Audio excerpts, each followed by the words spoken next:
अस्सलाम वालेकुम। First class chapter number 2 atomic structure lecture number 5, इसमें आज हम क्वांटम नंबर्स एंड ऑर्बिटल्स के बारे में जो है वो डिस्कशन करेंगे और पढ़ेंगे कि क्वांटम नंबर जो है वो क्या होते हैं। सो क्वांटम नंबर्स पढ़ने से पहले हमें जो है वो कुछ इंफॉर्मेशन ऑर्बिटल्स के बारे में दोहरा लेनी चाहिए। जैसे कि हम जानते हैं कि ऑर्बिट का कॉन्सेप्ट बोहर का है, ऑर्बिटल का कॉन्सेप्ट श्रोडिंगर का है। ऑर्बिट के कॉन्सेप्ट में क्या है, हमारे पास ऑर्बिट्स हैं K, L, M, N, ठीक है। और ऑर्बिटल का कॉन्सेप्ट जो है वो श्रोडिंगर किस तरह से S, P, D, F। Orbital का मतलब जो स्पेस अराउंड द न्यूक्लियस, ठीक है जी। खाली रीजन जो है आपके न्यूक्लियस के बाहर वो क्या है, हमारे ऑर्बिटल्स है। मतलब ऑर्बिट्स के अंदर जो स्पेस है उनमें जो है वो ऑर्बिटल्स होते हैं और इलेक्ट्रॉन्स जो है वो उन्हीं ऑर्बिटल्स में मौजूद होते हैं। ये कॉन्सेप्ट है इसका श्रोडिंगर का। तो इसको पढ़ते हैं क्वांटम नंबर्स को इसी हिसाब से। तो Schrodinger through his wave equation, Schrodinger ने अपनी वेव इक्वेशन के जरिए calculate the mathematical integer which are called quantum numbers. उसने तो मैथमेटिकल इंटीजर्स को कैलकुलेट किया और उनको जो है वो क्वांटम नंबर्स का नाम दिया, ठीक है। अच्छा, quantum number describe energy level, सब एनर्जी लेवल एंड ऑर्बिटल्स। जो क्वांटम नंबर्स हैं उनका काम क्या है? उनका काम ये है कि वो हमें एनर्जी लेवल बताएं किसी भी इलेक्ट्रॉन का, ठीक है, कि उसकी एनर्जी क्या है और कितनी है। और दूसरे का काम है उनका कि वो हमें सब एनर्जी लेवल के बारे में बताएं कि उसकी सब एनर्जी लेवल क्या है। अब यहाँ पर एनर्जी लेवल जो है वो K, L, M, N है और जो सब एनर्जी लेवल है वो क्या है, हमारे S, P, D, F, ठीक है। And then orbitals. अच्छा, ऑर्बिटल्स क्या है? ऑर्बिटल भी S, P, D, F ही हैं, लेकिन ऑर्बिटल्स यहाँ पर इस हिसाब से लिखा गया है क्योंकि इलेक्ट्रॉन्स भी उसमें अरेंज होंगे, तो इसीलिए हमने ऑर्बिटल्स का नाम दिया हमको कि हर ऑर्बिटल में जो है वो कितने इलेक्ट्रॉन्स आएंगे और वो कौन सा सब एनर्जी लेवल होगा और वो कौन से जो सब एनर्जी लेवल है वो कौन से एनर्जी लेवल के अंदर मौजूद होगा। तो क्वांटम नंबर्स के हिसाब से जो आपके श्रोडिंगर ने वेव इक्वेशन के जरिए कैलकुलेट किए हैं, 4 क्वांटम नंबर्स होते हैं हमारे पास। Principal quantum number, azimuthal quantum number, magnetic quantum number, spin quantum number, ठीक है।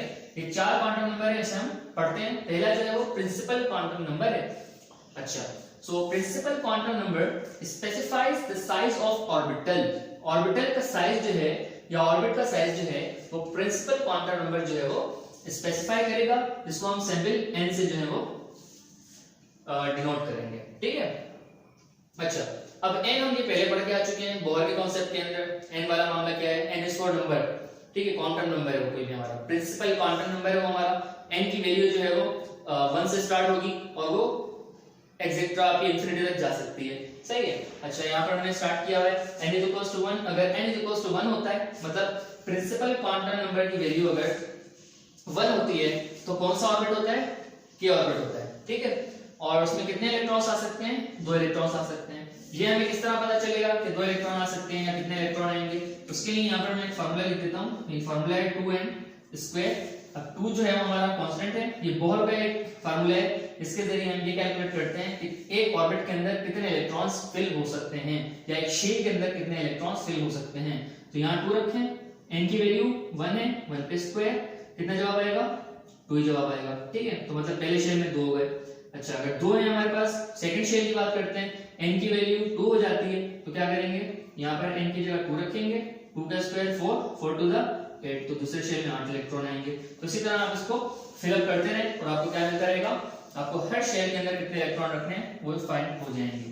ओके, सो n2 अगर हो जाए, अगर हमारा प्रिंसिपल क्वांटम नंबर जो है वो उसकी वैल्यू 2 होती है तो हमारे पास कौन सा शेल होगा, कौन सा ऑर्बिट होगा? तो L ऑर्बिट भी आ जाएगा, मतलब K भी होगा और L भी होगा, तो उसमें 8 इलेक्ट्रॉन रखे जाएंगे, मतलब टोटल 10 इलेक्ट्रॉन्स हो जाएंगे, ठीक है। अगर 3 हो जाए हमारे n की वैल्यू तो कौन सा शेल कहलाएगा? M शेल कहलाएगा और उसमें 18 इलेक्ट्रॉन्स फिल किए जाएंगे। और अगर n की वैल्यू 4 हो जाती है तो n हमारा जो शेल होगा वो n शेल होगा और उसके अंदर 32 इलेक्ट्रॉन्स रखे जाएंगे, ठीक है। अच्छा, ये देखिए एक बात याद रखनी है, तरतीब से रखे जाएंगे। ये एक लेक्चर मैंने अपलोड किया था 9th केमिस्ट्री में, जिसमें मैंने ऑर्बिटल्स और ऑर्बिटल कांसेप्ट जो है वो क्लियर किया था, सब शेल्स वगैरह का। तो मैं इसकी डिस्क्रिप्शन में लिंक दे दूंगा, आप उसको देख लीजिएगा, तो उससे आपको थोड़ा सा क्लियर हो जाएगा, थोड़ा और ज्यादा, ठीक है। ओके, अब है हमारे पास एज़ीमुथल क्वांटम नंबर, जिसे हम सब्सिडियरी क्वांटम नंबर भी कहते हैं। So subsidiary quantum number governs the shape of orbital. अब ये जो हमारे पास एज़ीमुथल क्वांटम नंबर है या सब्सिडियरी क्वांटम नंबर है, ये क्या करता है कि शेप ऑफ ऑर्बिटल को गवर्न्स बताता है हमें कि ऑर्बिटल का शेप क्या होना है, आगे स्फेरिकल होना है या डम्बेल होना है, ठीक है। तो ये हमें बताएगा शेप ऑफ ऑर्बिटल और इसको सिंबलाइज किया गया है L से, ठीक है। ओके, तो सब एनर्जी लेवल भी कहते हैं इसको। दैट इज हमारे पास L की वैल्यू जो है वो कहां से स्टार्ट होती है, L की वैल्यू हमेशा 0 से स्टार्ट होती है, ठीक है। और L की वैल्यू जब 0 होती है तो दैट मींस कि ऑर्बिटल जो है वो कौन सा होगा, s ऑर्बिटल होगा। और हमेशा याद रखिएगा जब n 1 होगा मतलब k शेप होगा तो L की वैल्यू हमेशा 0 होगी और ऑर्बिटल जो होगा उसमें s आएगा, ठीक है। ओके, अच्छा, L की वैल्यू अगर 1 होती है तो उसमें दो ऑर्बिटल्स होते हैं, उस ऑर्बिट के अंदर दो ऑर्बिटल्स होंगे, that is s and p orbital. और वो कौन सा होगा, n 2, मतलब जब n 2 होगा मतलब आपका L शेल होगा तो उसके अंदर जो सब एनर्जी लेवल्स होंगे वो दो होंगे, एक s होगा और दूसरा p होगा। अच्छा, अगर तीन शेल हो जाए दैट इज m शेल, आपने पहला शेल बनाया k शेल, दूसरा बनाया l शेल, तीसरा बनाया n शेल, m शेल, ठीक है। तो अब क्या हुआ, n के अंदर n 1 था, k के पास कितने शेल आए, सॉरी k के पास कितने एनर्जी लेवल है भाई, k के पास एक ही एनर्जी लेवल है, वो कौन सा एनर्जी लेवल है, s, ठीक है। n के अगर हमारे पास 2 हो जाता है n 2 और हमारा l हो जाता है एनर्जी लेवल, तो सब एनर्जी लेवल क्या होगा उसके अंदर दो होंगे, s एंड p। अच्छा, अगर n की वैल्यू 3 हो जाती है मतलब हमारा एनर्जी लेवल m होता है तो उसमें कितने आएंगे हमारे पास सब एनर्जी लेवल्स, तो उसमें हमारे पास sp d ऑर्बिटल मतलब तीन ऑर्बिटल्स आएंगे इसके अंदर, ठीक है। मतलब n 1 तो एक ऑर्बिटल, n 2 तो दो ऑर्बिटल, n 3 तो तीन ऑर्बिटल, और अगर n 4 हो जाएगा तो 4 ऑर्बिटल्स, ठीक है। ये 4 है तो 4 ऑर्बिटल्स रखे जाएंगे। अच्छा, 3 में देखें कितने हैं, n 3 हुआ है तो l 2 होगा और उस 2 के अंदर कितने ऑर्बिटल्स आएंगे, s p d। सो यहां s लिखेंगे, यहां p लिखेंगे और यहां पर d लिखेंगे, सही है। अच्छा, अगर n की वैल्यू 4 हो जाती है तो l की वैल्यू कितनी होगी, l की वैल्यू होगी हमारी 3, सही है। और जब l की वैल्यू 3 होगी तो उसमें 4 ऑर्बिटल्स आएंगे, s p d f, यहां पर लिख देते हैं हम s, okay, s p d f, ठीक है। तो इस तरीके से जो है वो इन एनर्जी लेवल्स के अंदर हमने सब एनर्जी लेवल्स को रखना होता है। मैं एक बार फिर बता देता हूं, पहले शेल में सिर्फ एक सब एनर्जी लेवल आएगा, सब एनर्जी लेवल, दूसरे शेल में दो सब एनर्जी लेवल्स आएंगे, तीसरे शेल में तीन सब एनर्जी लेवल्स आएंगे और चौथे शेल में चार सब एनर्जी लेवल्स आएंगे, ठीक है।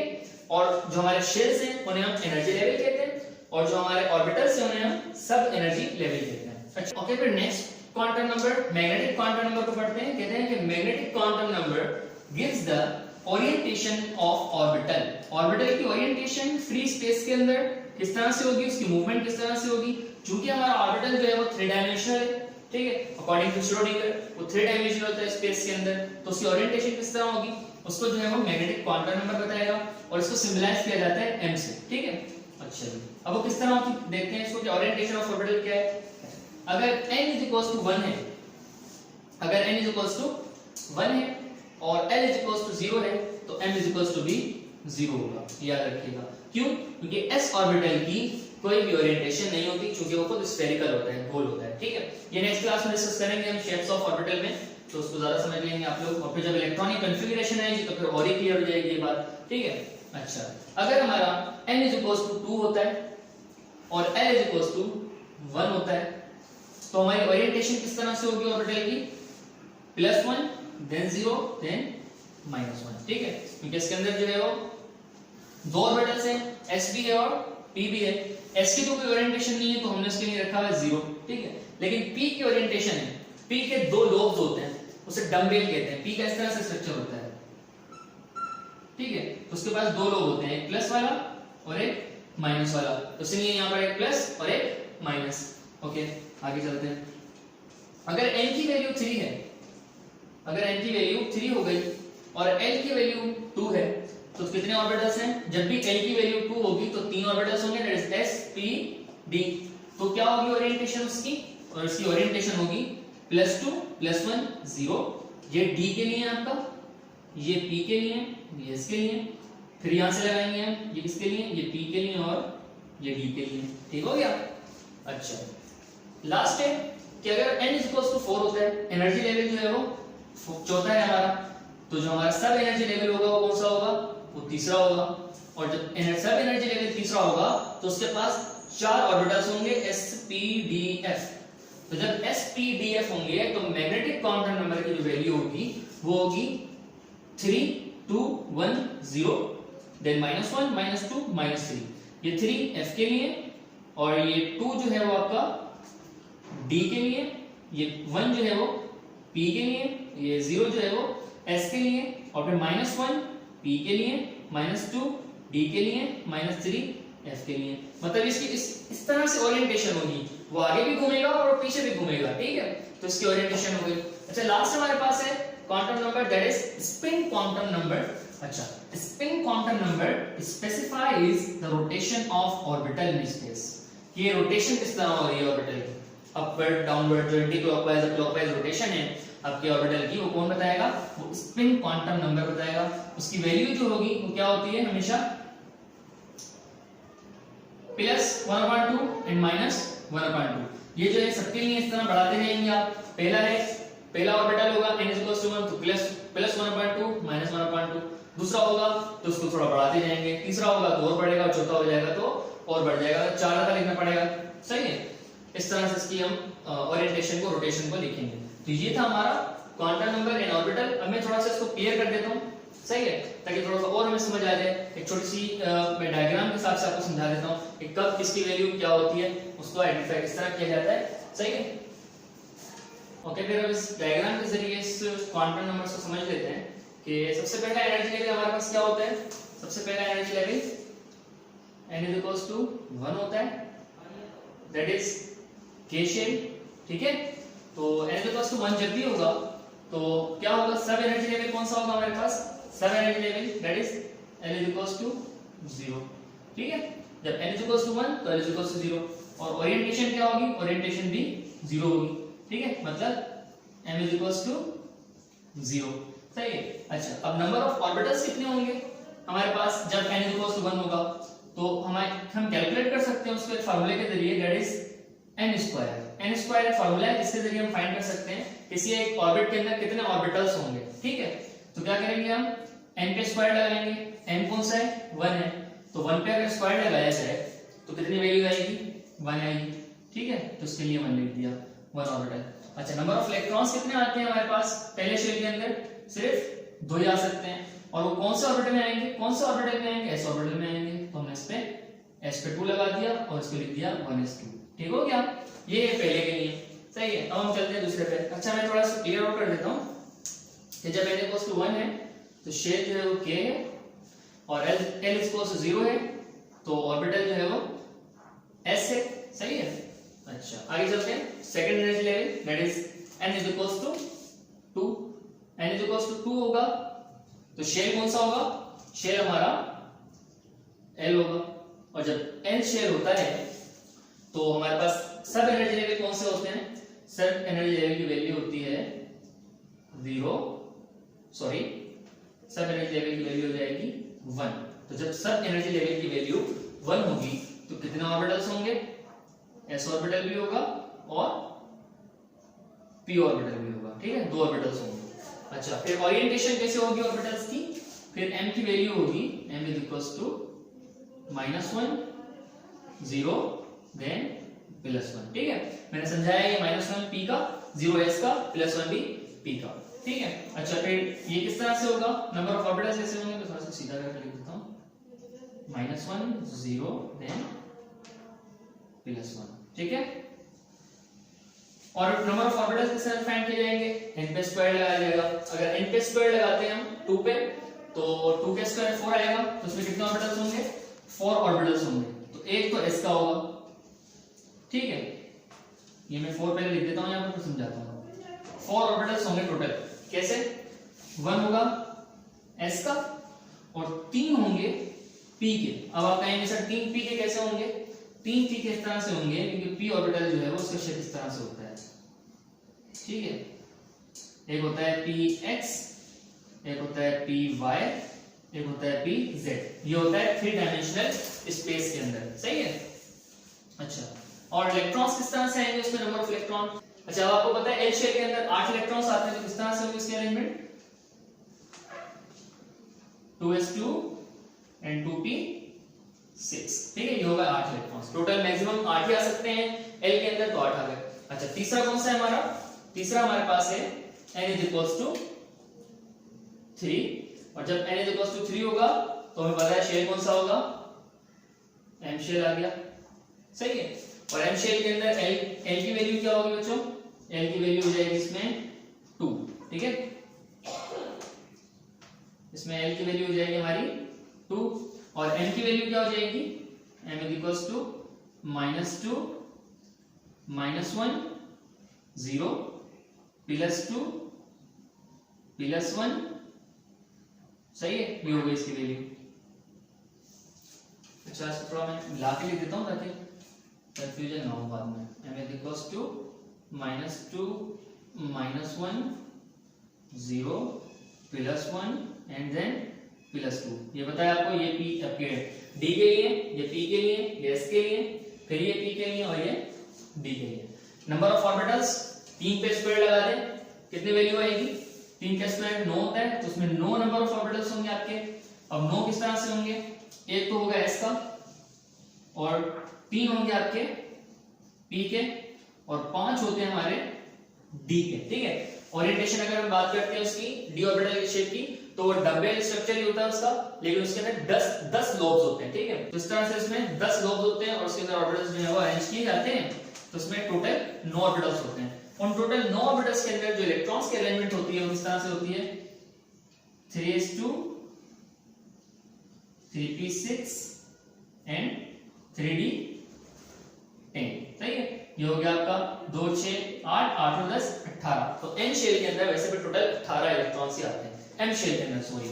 अच्छा, लास्ट वन हमारा, अगर वैल्यू हो जाए n is equals to 4, अगर शेल जो है वो हमारा n शेल है, तो n शेल के अंदर हमेशा, अच्छा इसकी मैंने l की वैल्यू लिखी, इसमें l की वैल्यू होगी s भी होगी, p भी आता है इसमें, और d भी आता है। और जब हमारे पास n की वैल्यू 4 हो जाती है तो l की वैल्यू ऑटोमेटिकली 3 हो जाती है, और n की वैल्यू जब भी 3 हो जाती है तो हमें पता होता है इसमें s भी आना है, p भी आना है, d भी आना है, और f भी आना है, सही है। और m की वैल्यू भी जो है वो इस तरह से हो जाएगी हमारी, m is equals to -3, -2, -1, 0, +1, +2, +3, सही है। अच्छा, अब इसमें कितने ऑर्बिटल्स होंगे टोटल, 4 पे स्क्वायर लगाएंगे आप, 16 हो जाएगी वैल्यू, ठीक है।